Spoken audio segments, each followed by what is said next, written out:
Masipag yun. Saka kilala rito sa lahat ng lugar dito nyo, pare. Ah, ganun ba, pare? Eh, nasaan naman yung mga magulang yun? Bakit doon pinatira sa bahay ko yun, pare?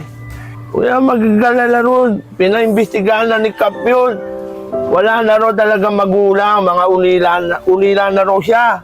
Kaya ako na nagkarokuminda kay Kap na diyan na patiray sa bahay mo kasi nakakulong ko naman kaysa mapabayaan. Eh kaya sabi ko, sige Kap, ako nang bahala. Sagot ko na yan kay paring Gusti.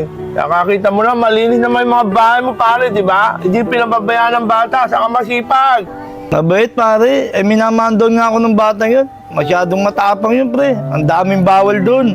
Pati doon sa ininigaan ko sa taas, ayaw na akong patulugin doon. Gusto, doon ako matutulog sa baba. Pati sa pagligo. May bayad pa naman tubig, pare. Ay, wala na talagang libre ngayon, pare. Malaki na pinagbago. 25 taong ka nakulong, pare. Kaya dati may libre, may puso rito, kaya nakakalibre tayo. Eh, ngayon wala na eh. Ba, pare, anong walang pinagbago sa lugar natin neto? Ano naman yun, pre? Ang gwapo pa rin, pare. Ikaw talaga, pre, oh.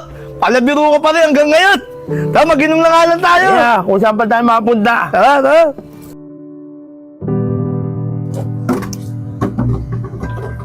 Aba, tulog pa rin siya. Kanina pa ako igib ng igib. Uy, ano yun? May kalaban.